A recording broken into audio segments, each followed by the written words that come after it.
अस्सलाम वालेकुम दोस्तों, उम्मीद है आप खैरियत से होंगे।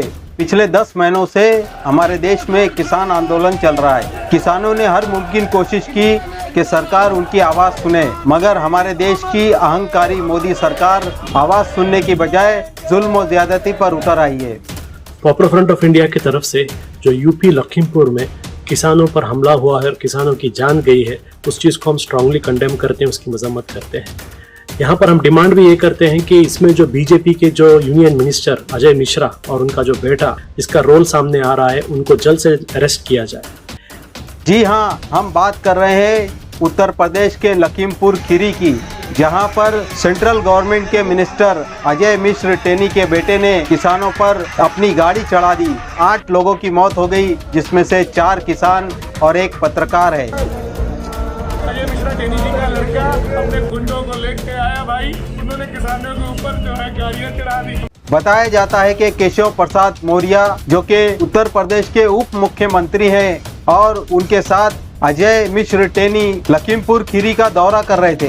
किसानों को उसकी खबर लगी तो किसान उस मैदान में प्रोटेस्ट के लिए जमा हो गए, जहां पर उनका हेलीकॉप्टर लैंड करने वाला था।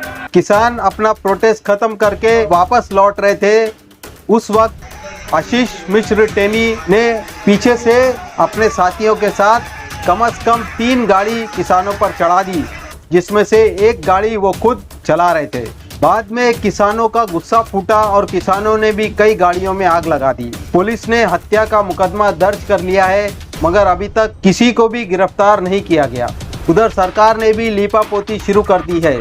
अभी तक मंत्री महोदय अपने बेटे की गलती मानने के लिए तैयार नहीं है। पूरे कार्यक्रम के दौरान 11 बजे से लेकर कार्यक्रम समाप्त होने तक मेरा बेटा वहीं पर उपस्थित था और जिस तरह से उन्होंने घटनाएं की हैं, तो अगर मेरा बेटा भी वहां पर होता तो उसको भी वो पीट कर हत्या कर देते हैं। उधर यूपी की योगी आदित्यनाथ की सरकार ने 45 लाख रुपए मरने वालों में बांटने की घोषणा की है और जख्मियों में 10 लाख रुपए बांटने की बात की है। वहीं पर रिटायर्ड हाईकोर्ट के जज से पूरी घटना की जांच कराई जाएगी। कहा जाता है कि मंत्री महोदय ने किसानों के खिलाफ बयान दिया था, जिससे किसानों में गुस्सा था और उसी वजह से किसान प्रोटेस्ट करने के लिए जमा हुए थे। उससे पहले एक वहाँ अजय मिश्र टेनी है, जिन्होंने किसानों को धमकी दी थी, जिसका वीडियो भी है कि सुधर जाओ नहीं तो सुधार दिए जाएंगे। सुधर जाओ नहीं तो सामना करो आके, हम आपको सुधार देंगे।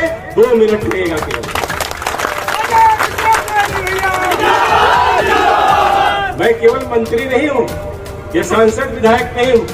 जो विधायक व सांसद बनने से पहले मेरे विषय में जानते होंगे, उनको ये भी मालूम होगा कि मैं किसी चुनौती से भागता नहीं हूँ। और जिस दिन मैंने उस चुनौती को स्वीकार करके काम कर लिया, तो उस दिन पलिया नहीं लखीमपुर तक छोड़ना पड़ जाएगा, ये याद रखना। तो किसानों में आक्रोश था इसके प्रति, उन्होंने कहा कि हम विरोध करेंगे। शांतिपूर्वक विरोध था किसानों का। यूपी की सरकार और पुलिस ने इस वाक्य को दुर्भाग्यपूर्ण बताया है। क्या यह वाकया दुर्भाग्यपूर्ण है या फिर सरकार का अहंकार, जो किसानों से बात करने के लिए तैयार नहीं है? इसका फैसला जनता आपको करना है। सरकार किसान नेताओं को गिरफ्तार कर रही है और अपोजिशन लीडरों को भी वहां जाने से रोक दिया गया है। प्रियंका गांधी रविवार की रात से अभी तक हिरासत में है। प्रियंका को शांति भंग करने की आशंका में रोका गया है। या तो वारंट निकालो, मुझे दिखाओ कि किस आधार पर मुझे यहाँ से हटा रहे हो।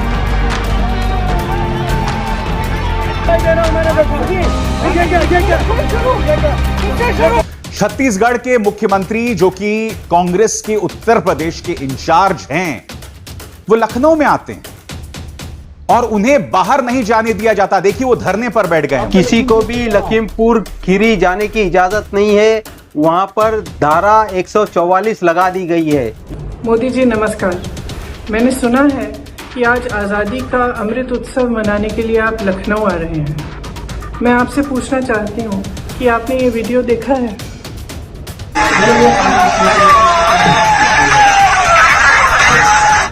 ये वीडियो आपके सरकार के एक मंत्री के बेटे को किसानों को अपनी गाड़ी के नीचे कुचलते हुए दिखाता है।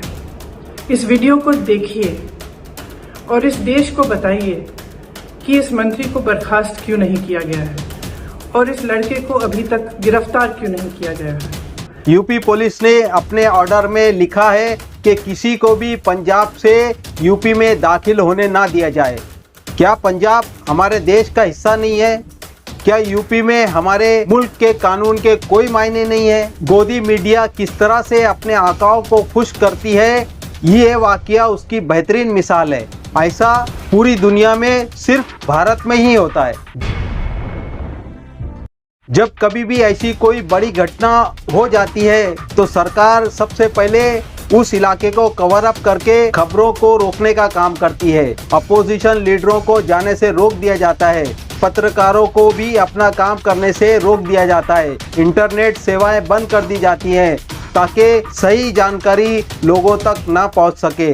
सिर्फ वही जानकारी लोगों तक पहुंचती है जो सरकार दिखाना चाहती है। यही पैटर्न बीजेपी की सरकार पिछले 7 सालों से अपनाए हुए है। चाहे राफेल का मामला हो या हाथरस का, पुलवामा अटैक का मामला हो या फिर लद्दाख में चीन के साथ हुई जंग का, सीए एनआरसी प्रोटेस्ट का मामला हो या फिर शाहीन बाग का, सरकार सूचनाओं को ही कंट्रोल कर देती है, जिससे देश में सही जानकारी लोगों तक नहीं पहुंचती, बल्कि देशवासियों के सामने खबरों को ही उल्टा कर दिया जाता है, जिससे जो विक्टिम है उनको ही मुजरिम बना दिया जाता है।